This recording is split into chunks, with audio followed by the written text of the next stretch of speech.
Good evening, everyone. Welcome to the Squid Junction. I am your host. I'm Mad Gamer II, and I am joined by the lovely Bio. Hello, everybody. Yes, as Ahmed said, my name is Bio, and we are going to be delivering your commentary for the first half of this double elimination tournament, Squid Junction number 44. Now, we do have our first match set up, AXI ROE versus Ink in the System. Tell me, Ahmed, from what you know about these two teams, what do you expect we'll be seeing here? I expect to be a lot of ink flying around, but generally, I like that. I don't really know these teams too well. Like, not what kind of picks are going to be running, what kind of styles they like, but I expect we'll see at least a couple of shooters out there. I think that's a safe bet. Oh no, for sure, and probably the biggest thing to take away from these two teams is the fact that Ink in the System has recently gotten low ink banned, so they are now considered a mid-level team. And seeing some of the members on the side of AXI ROE, I do see some traditionally Division 5, Division 4 players such as Fat Wallet, which does guide us to more of a mid-level centered set. This means that we're going to be seeing possibly a lot of meta picks, such as, like Ahmad said, a lot of shooters, maybe some splash, some machine, but there is still a lot of room for experimentation. So we may see some of these players pull out some weapons that, although not as conventional, they may feel very comfortable and confident in pushing.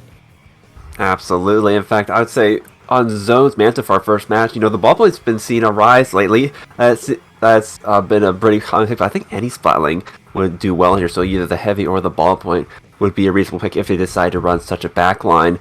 But of course, the crab, a pseudo backline, works also really well on the mass area, or even a couple of buckets, brushes, buckets. They can really get those ledges camped pretty well. For sure, yeah. A lot of the zones maps, such as this Manta Maria, they do obviously favor a lot of specific top tier weapons, but they do give you a lot of room for experimentation. So we're just going to be seeing here AXI ROE coming out with double machine splash 52, while Ink in the System. Oh no, sorry folks, I mixed them up. Ink in the System looking with a very, very stereotypical meta composition, while AXI ROE looks with a Stamper 52 comp. You don't see that every day.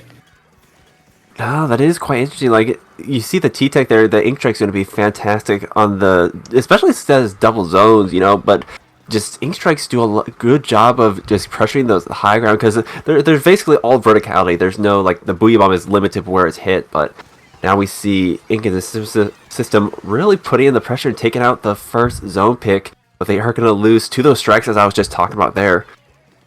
For sure, yeah, we're seeing in the system really trying to push this advantage there, and even though some of their players did go down to some of the specials on AXI ROE, we do see in the system start to come back and just shrug it off. That's two down to the side of AXI ROE. In the system looking to push into their street. They do go one down, but the damage is done. Ink in the System is AXI ROE is really on the back foot here. Ink the System have a lot of map control, a lot of paint on the ground, which is gonna give them enough control to already be going down into the 30s. This starts nearing knockout position, so the pressure is on AXI ROE to make something happen. Yeah, you do see the strikes coming out once again in the Inkjet, trying to find a pick there, but not quite able to do so. But that is going to be the zone stalled out, which is going to allow them to get back their bunker. The bunker is like one of their primary staging grounds, and with the splatling up here, that's going to just put a lot of pressure on AXI ROE. But with the 52 down, and the ballpoint at that, they're not going to be able to really hold onto the zone for too much longer. Fat Wallet here trying to make a play, but with just the 52 remaining, Ink in the System is going to be moving back up into that street and possibly getting in position for a knockout. Definitely, it's only 8 points on the board. AXI ROE have no special. They need to just hard rush zone, but it's not going to be enough. And game one is going to be going to Ink in the System with a pretty solid knockout here. We just saw them kind of take a clear advantage at the beginning of the game and force AXI ROE out. And even though AXI ROE managed to get a pretty good push onto zone, neutralizing it, they weren't quite able to put that penalty on Ink in the System, and they just lost the war of attrition there as they used a lot of their specials too early, and that gave Ink in the System just enough momentum to be able to take the zones back without that penalty, like I mentioned, and just drive it towards a knockout. It was just a mismanagement of resources, in my opinion, on the side of AXI ROE.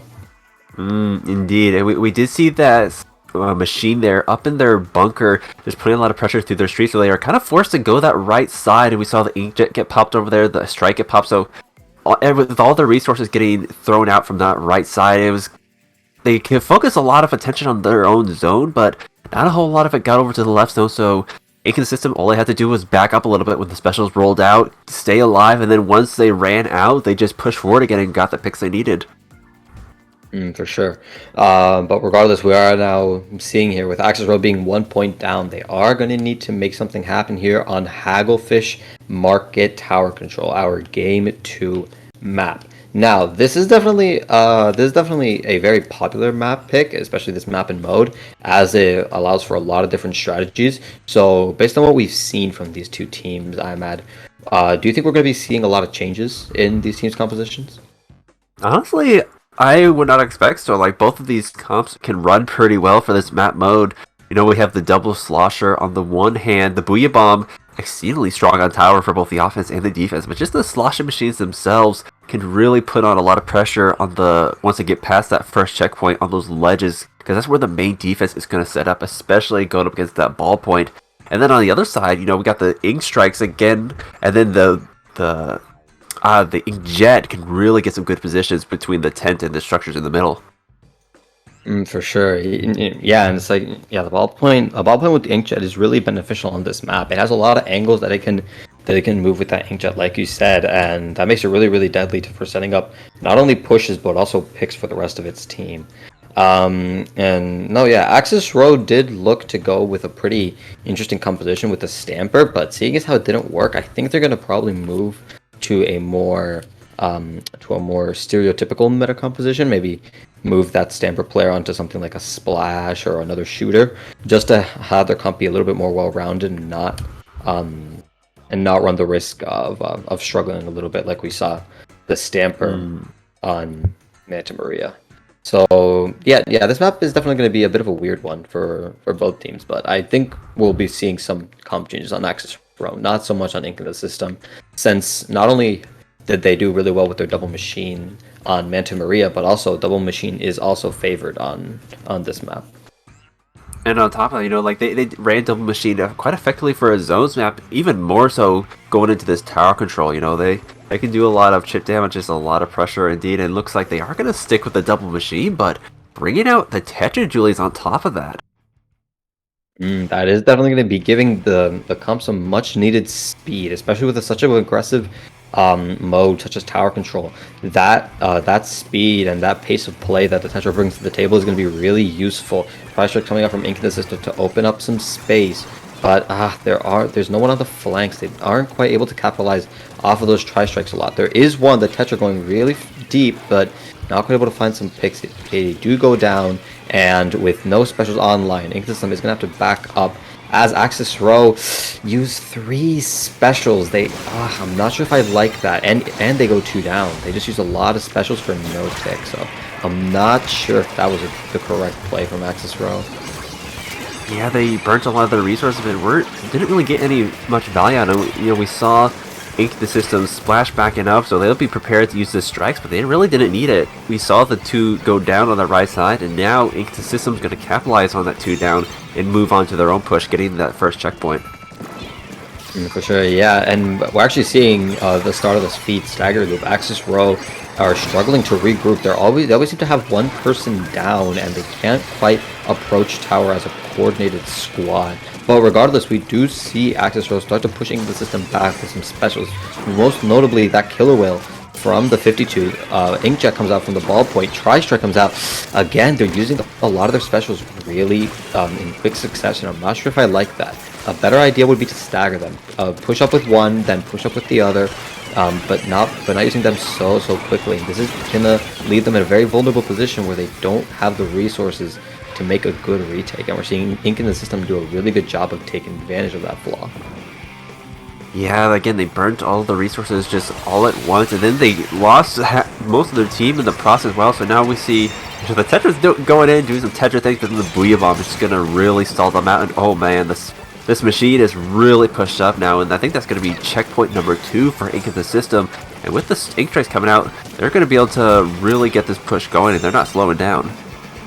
For sure, yeah, and this is what I was talking about. AXI ROE does not have four members up. They only have two. It's a 2v3. They need to get to the tower, but it's not going to be able to. And that is yet another knockout for Ink in the system, giving them the set 2-0 against AXI ROE.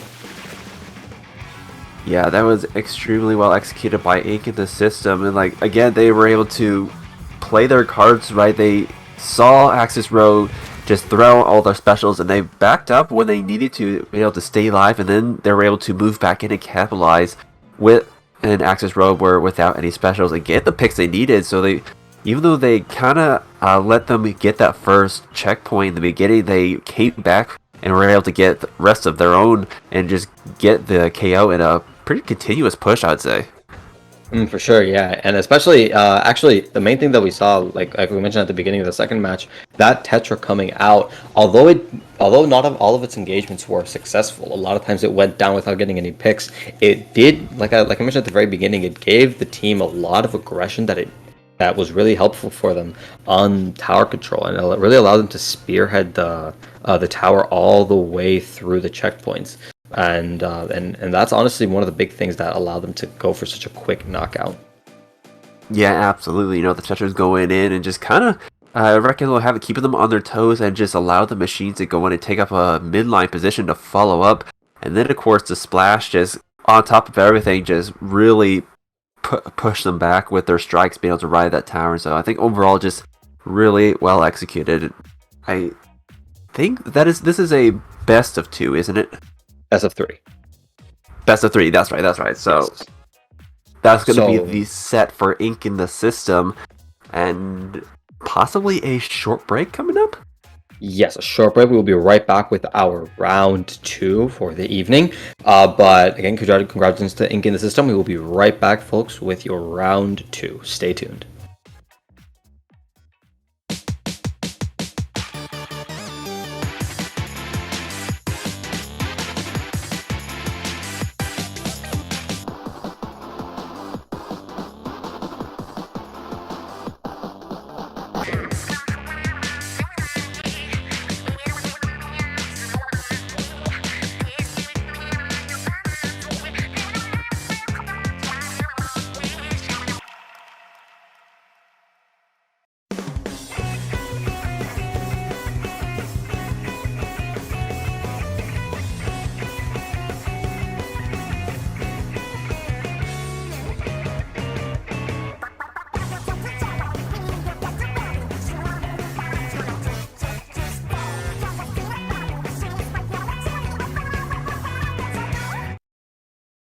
Wait, that was doing one singular bomb? triple right Excuse there, me? and it's not gonna help them. That's a wipeout, and of course this means Chewit, that rainbow is yours for taking. They get one of the power clams in. They're gonna try and Two get that power second. clams. They get a second. They get a third in. That is the KO. 3 down as well. Shock Reef are and the double Kraken. Spin it. Spin the Kraken on tower. Get the checkpoint. They don't even need to. They gotta stay on this. There's people coming from all sides. Who's gonna be able to stay on it? No, Robin Tamaracci is able to get back onto it. Surf's up! It's high time for another Tropical Throwdown. Join us June 10th at 1 p.m. Eastern for your shot at a chunk of the $200 prize pool. Whether you're a squid or a kid, players of all skill and division are welcome. Take this chance at competing with the best players in competitive Splatoon. In celebration of Pride Month, we will be fundraising for a charitable project during the event. We'll see you on the shores.